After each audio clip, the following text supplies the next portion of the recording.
Shalom saudara-saudara yang dikasih oleh Tuhan Yesus Kristus. Ada sukacita, amin. Kita bersyukur hari ini kita masih bisa beribadah bersama-sama, datang kepada Dia, Sang Raja di atas segala raja, amin. Oleh sebab itu sebelum kita memulai ibadah kita, mari kita satukan hati kita mau berdoa, kita mau datang kepada Dia. Bapa di dalam kerajaan surga, Tuhan, terima kasih Tuhan buat kebaikan-Mu yang tidak pernah berhenti dalam hidup kami Bapa. Buat kesetiaan-Mu Tuhan yang tidak pernah berhenti dalam hidup kami Tuhan. Tuhan tolong Bapa, naungi kami dengan kekudusan-Mu Tuhan. Curahkan Roh Kudus-Mu atas kami Bapa. Berkati kami dengan berkat-Mu yang melimpah Tuhan Yesus. Tuhan kiranya Engkau Tuhan melancarkan ibadah ini Tuhan dari awal pertengahan hingga akhirnya Tuhan Yesus. Hanya di dalam nama anak-Mu Tuhan Yesus Kristus. Kami dengan yakin dan dengan iman berdoa. Di dalam nama Tuhan Yesus Kristus yang percaya sama-sama katakan amin. Haleluya, haleluya.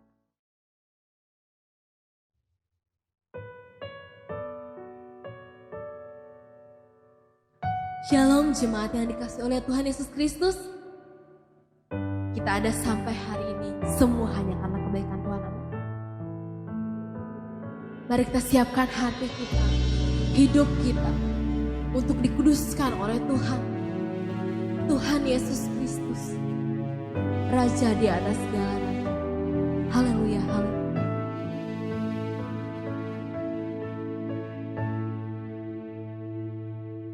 Ku datang Tuhan dalam hadirat-Mu, berhiaskan kekudusan. Seluruh surga sujud menyembah-Mu, ku tersungkur dan berseru. Ku datang Tuhan dalam hadirat-Mu, berhiaskan kekudusan. Seluruh surga sujud menyembah-Mu, ku tersungkur dan berseru. Kudus, kuduslah, kuduslah Tuhan, Allah semesta alam.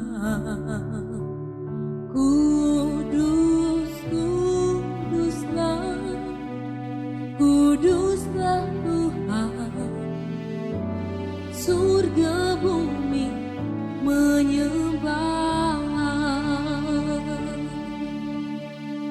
Sama-sama kita katakan. Ku datang Tuhan dalam hadirat-Mu, berhiaskan kekudusan.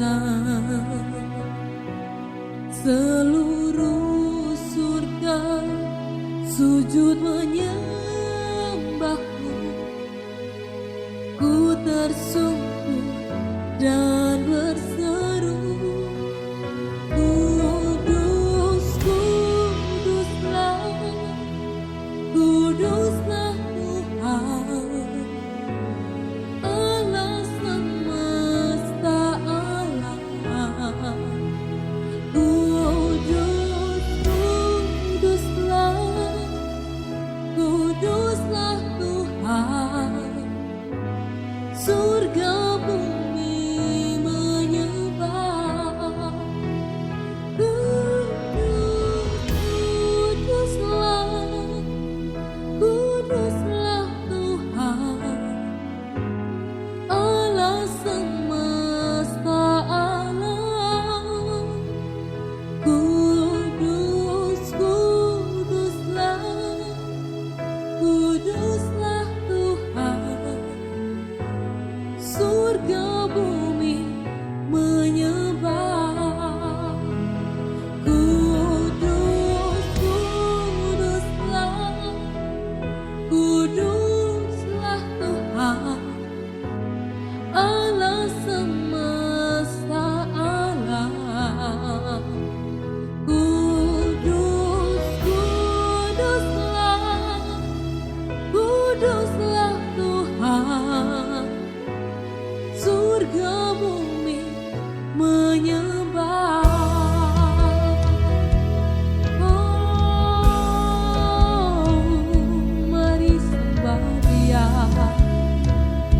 Kudus, kudus Tuhan, You are holy, holy. Haleluya Bapa, Kau sempurna Tuhan, Kau sempurna Yesus.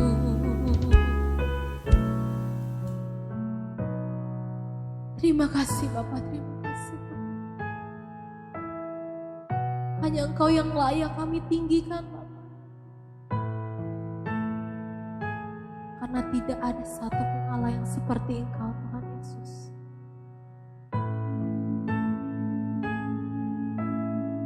Mari sama-sama kita angkat pujian.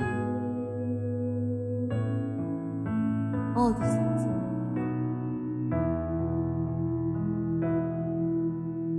All the saints and angels bow before Your throne, and all the elders cast their crowns before the Lamb of God and sing, You are worthy of it all. Amen, amen, amen. You are worthy of it all.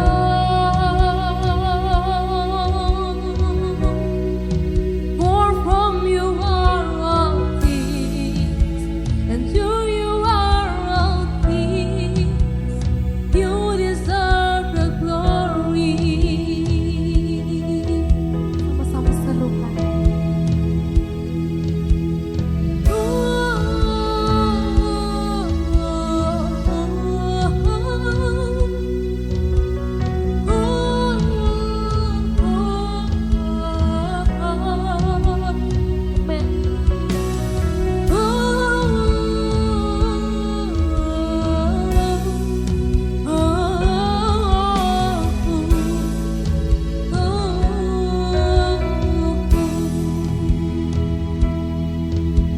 And all these angels bow before Your throne, and all the elders cast their crowns before the Lamb of God and sing, You are worthy of it all.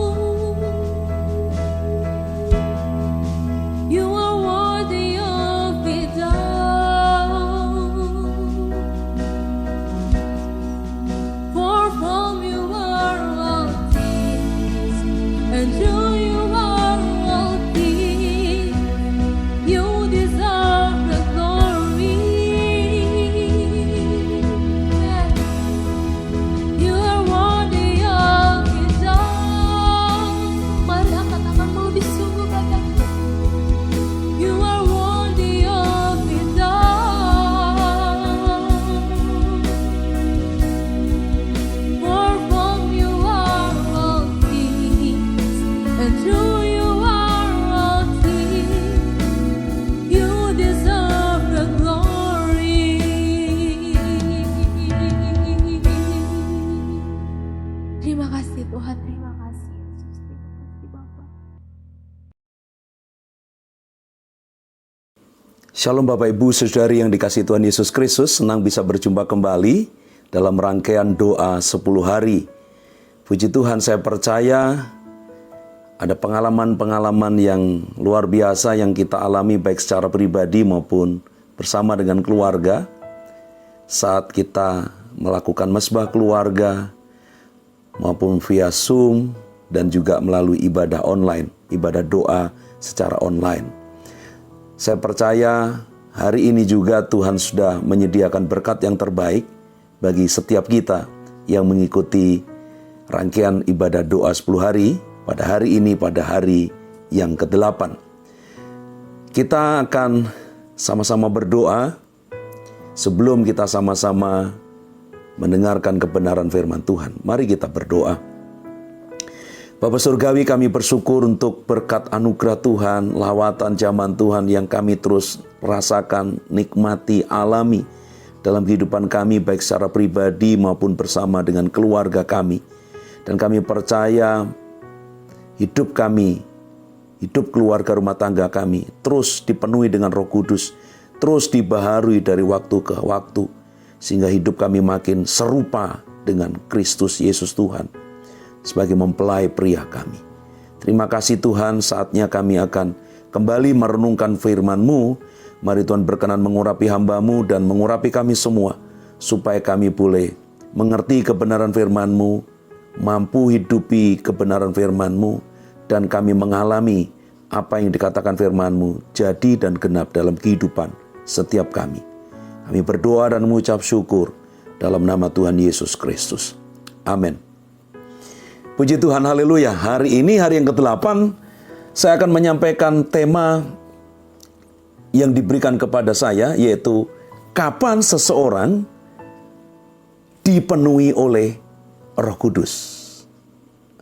Hari pertama kita sama-sama sudah membahas tentang siapakah Roh Kudus, mengapa saya harus dipenuhi Roh Kudus, siapa yang dapat dipenuhi Roh Kudus, hidup dalam Roh Kudus, buah Roh Kudus, karunia Roh Kudus. Dan hari ini, hari yang ke-8, saya akan menyampaikan tema tentang kapan seseorang dipenuhi oleh Roh Kudus. Puji Tuhan. Saya ajak kita semua membaca firman Tuhan dalam Efesus pasal yang ke-5 ayat yang ke-18. Dan janganlah kamu mabuk oleh anggur, karena anggur menimbulkan hawa nafsu, tetapi hendaklah kamu penuh dengan Roh. Apa arti kata penuh? Menurut Kamus Besar Bahasa Indonesia, ada beberapa arti tentang kata penuh, tapi saya ambil hanya 2 hal saja, yaitu arti kata penuh adalah sudah terisi sepenuhnya. Dalam arti tidak ada yang terluang lagi, tidak ada ruang kosong lagi. Atau makna lain, arti lain adalah lengkap atau sempurna.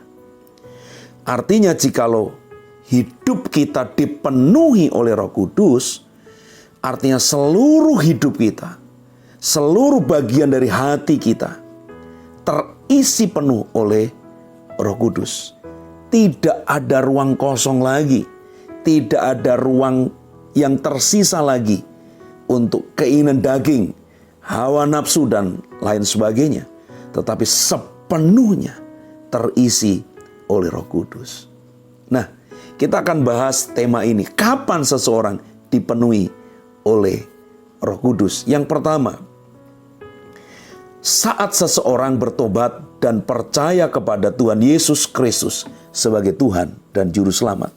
Yohanes pasal 7 ayat 38 sampai 39, Tuhan Yesus berfirman, barang siapa percaya kepadaku, seperti yang dikatakan oleh kitab suci, dari dalam hatinya akan mengalir aliran-aliran air hidup. Yang dimaksudkannya ialah roh yang akan diterima oleh mereka yang percaya kepadanya. Sebab roh itu belum datang karena Yesus belum dimuliakan. Tuhan Yesus berfirman bahwa setiap orang yang percaya kepadanya, dari dalam hatinya akan penuh dengan Roh Kudus. Sehingga dari dalam hatinya, firman Tuhan katakan, Yesus katakan, dari dalam hatinya akan mengalir aliran-aliran air hidup, yaitu Roh Kudus yang akan diberikan. Dan saat ini sudah diberikan sejak Yesus dimuliakan, naik ke surga. Maka Roh Kudus itu sudah diberikan kepada semua orang percaya. Semua orang yang bertobat, semua orang yang percaya kepada Yesus Kristus sebagai Tuhan dan Juru Selamat, Yesus menyatakan dari dalam hatinya akan mengalir aliran-aliran air hidup. Rohnya diberikan kepada setiap orang yang percaya kepadanya. Ini firman Tuhan, ini perkataan Tuhan Yesus Kristus. Dan semuanya sudah digenapi, dan saya percaya firman ini juga digenapi dalam kehidupan saudara dan saya. Sejak saudara dan saya bertobat dan percaya kepada Yesus Kristus sebagai Tuhan dan Juru Selamat kita. Kisah Para Rasul pasal yang kedua ayat 38. Setelah murid-murid bersama dengan 120 orang murid dalam Kisah Para Rasul 2. Di bagian awal dikatakan peristiwa Pentakosta, mereka dipenuhi dengan Roh Kudus. Maka ketika itu setelah mereka penuh dengan Roh Kudus, Petrus mulai berkhotbah. Setelah Petrus menyampaikan khotbahnya, maka orang-orang yang mendengar khotbah itu bertanya, apa yang harus kami perbuat? Dan jawab Petrus kepada mereka di ayat 38, bertobatlah dan hendaklah kamu masing-masing memberi dirimu dibaptis dalam nama Yesus Kristus untuk pengampunan dosamu, maka kamu akan menerima karunia Roh Kudus. Jadi kapan seseorang dipenuhi oleh Roh Kudus? Yang pertama jelas, saat seseorang bertobat dan percaya kepada Yesus Kristus sebagai Tuhan dan Juru Selamat. Puji Tuhan. Kapan saudara dipenuhi oleh Roh Kudus? Masing-masing punya waktu yang berbeda, jawaban yang berbeda. Tapi yang jelas saat saudara, saat Bapak Ibu Saudari bertobat dan percaya kepada Yesus Kristus sebagai Tuhan dan Juru Selamat, saat itulah Yesus berjanji dan berkata dengan jelas dan tegas, dari dalam hati orang percaya itu mengalir aliran-aliran air hidup, yaitu Roh Kudusnya yang diberikan kepada setiap kita, orang yang percaya kepadanya. Yang kedua, kapan seseorang dipenuhi oleh Roh Kudus? Yaitu saat seseorang memberi diri hidup oleh Roh. Efesus pasal 5 ayat 18, di awal tadi saya sudah bacakan bagi kita semua. Saya akan bacakan sekali lagi. Efesus 5 ayat 18, dan janganlah kamu mabuk oleh anggur, karena anggur menimbulkan hawa nafsu, tetapi hendaklah kamu penuh dengan Roh. Tadi di awal saya sudah katakan, arti kata penuh adalah sudah terisi sepenuhnya. Tidak ada yang terluang, tidak ada yang kosong, tidak ada bagian yang kosong dalam hidup kita, dalam hati kita. Lengkap, sempurna, utuh. Ketika firman Tuhan ini berkata, tetapi hendaklah kamu penuh dengan Roh, artinya seluruh hati kita, seluruh hidup kita terisi penuh oleh Roh Kudus. Dengan kata lain, ketika seluruh hati kita penuh dengan Roh Kudus, hati kita dikuasai penuh oleh Roh Kudus. Maka firman Tuhan di bagian yang pertama tadi, di dalam Yohanes 7 ayat 38 dan 39, maka dari dalam hati kita yang dipenuhi Roh Kudus, yang penuh dengan Roh Kudus itu akan mengalir aliran-aliran air hidup.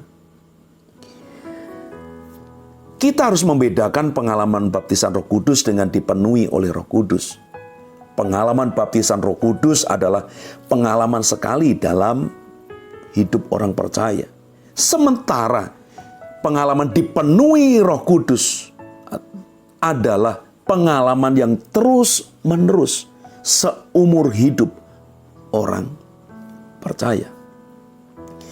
Kalau kita perhatikan kata perintah yang terdapat dalam Efesus 5 ayat 18 ini, tetapi hendaklah kamu penuh dengan Roh, Dalam ayat ini ditulis dalam bentuk jamak. Hal ini berarti bahwa yang pertama, perintah ini ditujukan kepada semua orang Kristen.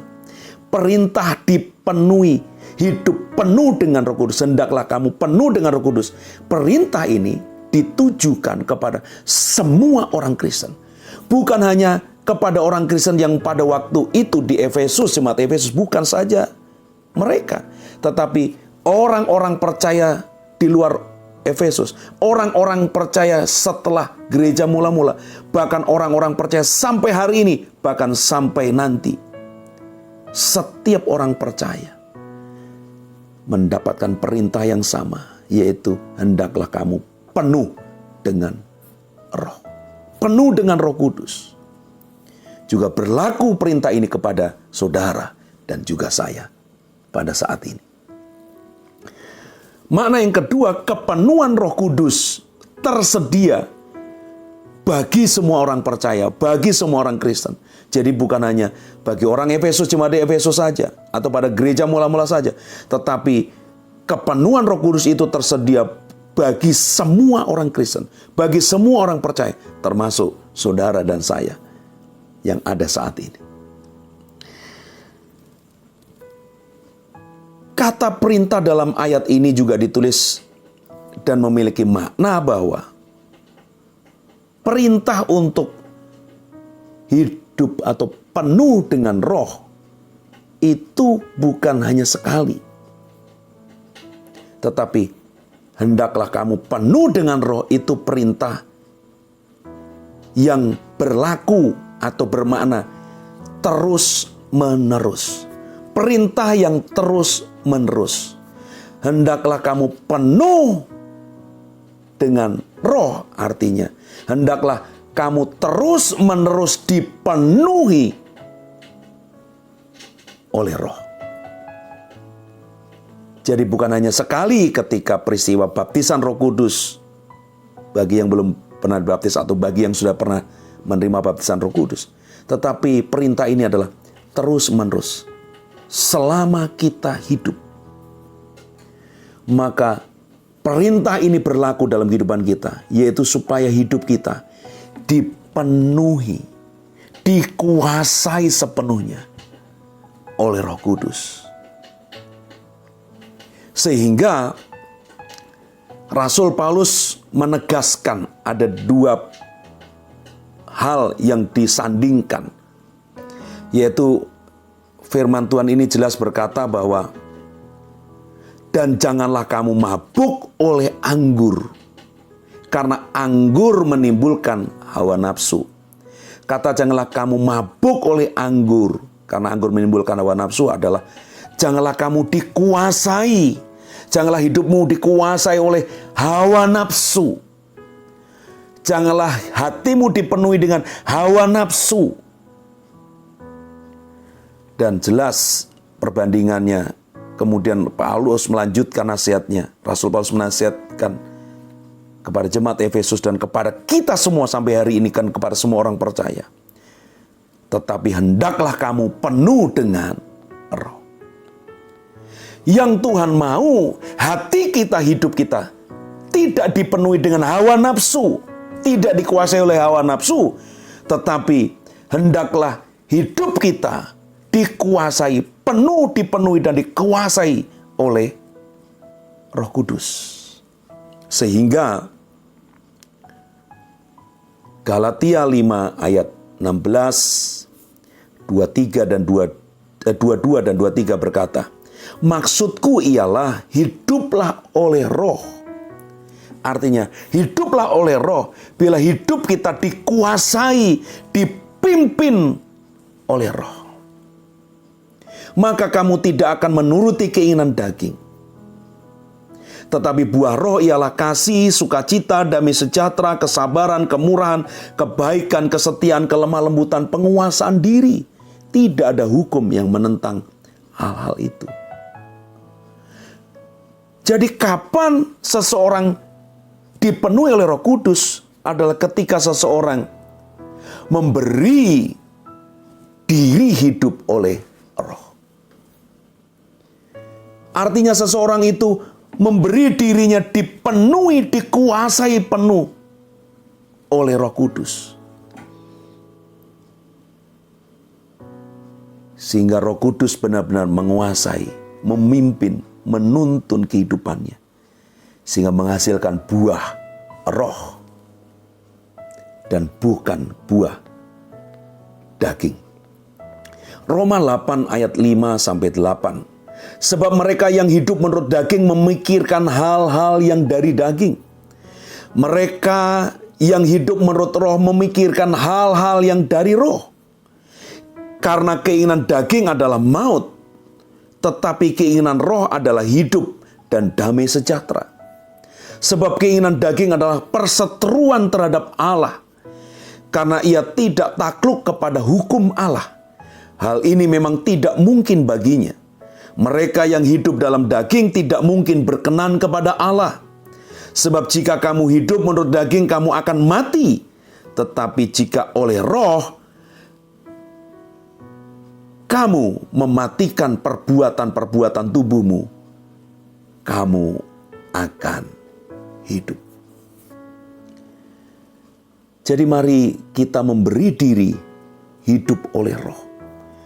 Kita memberi diri hidup penuh oleh roh. Seluruh hati kita dikuasai oleh roh. Saat kita memberi diri dipimpin oleh roh, saat kita memberi diri hidup oleh roh, maka Roh Kudus itu akan menguasai, memenuhi hati kita, menguasai seluruh pikiran kita, perasaan kita, kehendak kita, bahkan menguasai seluruh kehidupan kita. Keinginan daging kita pun dikuasai, dicengkram, sehingga keinginan daging kita dimatikan oleh roh itu. Dan yang muncul dari hidup kita adalah buah roh yang tentunya mempermuliakan nama Tuhan dan hidup kita menjadi berkat bagi banyak orang. Yang ketiga, yang terakhir, kapan seseorang dipenuhi oleh Roh Kudus?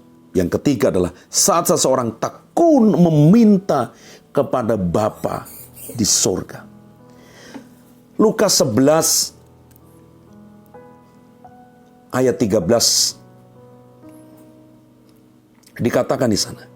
Jadi jika kamu yang jahat tahu memberi pemberian yang baik kepada anak-anakmu, apalagi Bapamu yang di sorga, ia akan memberikan Roh Kudus kepada yang memintanya. Bahkan di ayat-ayat sebelumnya Tuhan Yesus berkata, oleh karena itu aku berkata kepadamu, mintalah, maka akan diberikan kepadamu. Carilah, maka kamu akan mendapat. Ketuklah, maka pintu akan dibukakan bagimu. Karena setiap orang yang meminta, menerima, dan setiap orang yang mencari, mendapat, dan setiap orang yang mengetuk baginya, pintu dibukakan. Dan firman Tuhan di ayat 13 dikatakan, apalagi Bapamu yang di surga, ia akan memberikan Roh Kudus kepada yang memintanya. Mintalah. Tekunlah meminta kepada Bapa, maka Bapa akan memberikan Roh Kudusnya bagi saudara dan saya yang tekun memintanya. Dan saya percaya, saudara dan saya akan hidup dipenuhi oleh Roh Kudus. Hidup kita dikuasai oleh Roh Kudus, sehingga hidup kita boleh menghasilkan buah Roh Kudus yang mempermuliakan Bapa di surga dan menjadi berkat bagi orang lain. Jadi, kapan seseorang dipenuhi oleh Roh Kudus? Yang pertama, saat seseorang bertobat dan menerima Yesus Kristus sebagai Tuhan dan Juru Selamat. Dan yang kedua, saat seseorang memberi hidupnya dipimpin oleh Roh. Yang ketiga, saat seseorang tekun meminta kepada Bapa di surga.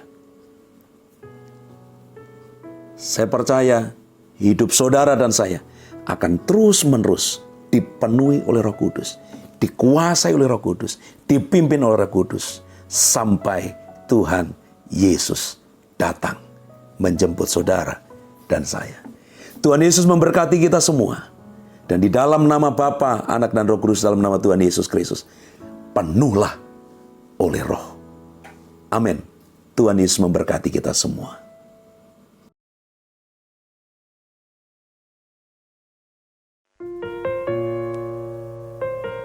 Kami mau menghampiri tahta kudus-Mu, Tuhan. Kami mau lebih lagi dalam hadirat-Mu. Penuhi kami.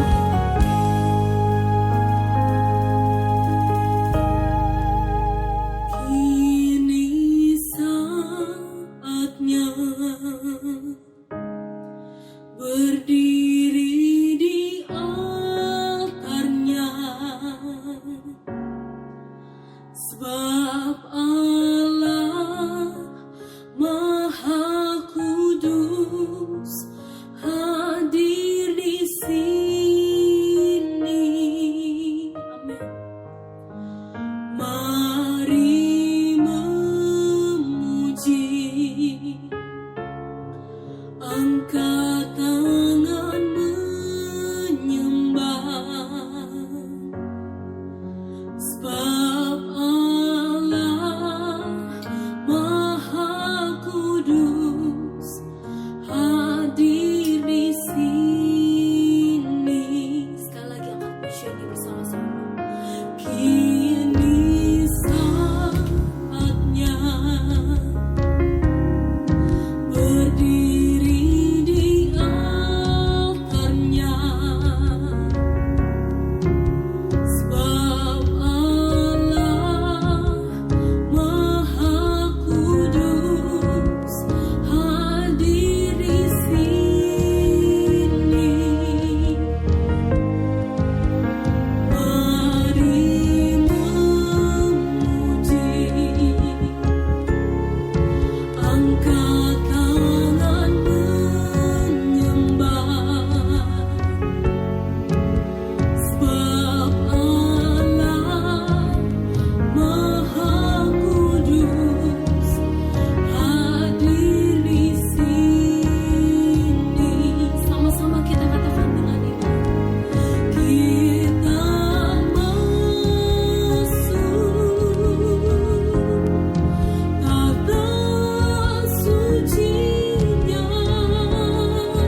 Haleluya, haleluya. Terima kasih Tuhan Yesus. Kalau kami sudah memuji menyembah Engkau Tuhan, kami percaya lawatan-Mu akan terjadi di tengah setiap kehidupan kami. Biarlah di momen doa 10 hari ini kami akan menerima lawatan kuasa-Mu ya Tuhan Yesus. Haleluya. Untuk itu Bapak Ibu Saudara yang dikasihi oleh Tuhan, buka hatimu tuh, terima lawatan yang datangnya dari Tuhan. Haleluya, haleluya. Haleluya, haleluya. Curahkan kuasa-Mu Tuhan Yesus. Penuhi kami dengan urapan-Mu Tuhan Yesus. Biarlah kuat kuasa Roh Kudus-Mu ya Tuhan Yesus akan memenuhi seluruh kehidupan kami. Dan kami akan menjadi saksi-Mu Tuhan. Kami akan menjadi terang, menjadi garam dimanapun kami ada. Terima kasih Tuhan, terima kasih. Buat lawatan-Mu Tuhan Yesus akan tercurah di tengah setiap kehidupan kami. Terima kasih Tuhan, terima kasih. Mampukan kami menjadi saksi-Mu Tuhan, menjadi terang di mana kami ada. Di dalam nama Tuhan Yesus Kristus, haleluya. Engkau memberkati seluruh sidang jemaat-Mu Tuhan Yesus, pribadi lepas pribadi. Oh haleluya, keluarga lepas keluarga ya Tuhan Yesus. Karena kami percaya curahan kuasa Roh Kudus-Mu, oh haleluya, mengalir, memenuhi seluruh kehidupan kami. Terima kasih Tuhan, terima kasih. Bahkan juga seluruh pelayan-pelayan Tuhan yang ada di GBI Ebenezer pusat ini, Engkau memberkati dalam nama Yesus. Bahkan juga Bapak Gembala ya Tuhan Yesus, haleluya, bersama dengan keluarga Tuhan, Engkau juga memberkati dalam nama Yesus. Supaya lewat kehidupan kami terus menjadi saksi-Mu, menjadi garam di mana kami ada. Karena urapan kuasa Roh Kudus-Mu sungguh-sungguh memenuhi seluruh kehidupan kami. Terima kasih Tuhan Yesus, terima kasih. Untuk itu Bapak Ibu Saudara yang dikasihi oleh Tuhan, turunlah segala berkat, kasih dan penyertaan dari Allah Bapa, Anak dan Roh Kudus di dalam nama Tuhan Yesus Kristus akan memberkati kehidupan kita mulai saat ini sampai selama-lamanya. Haleluya, haleluya. Amin.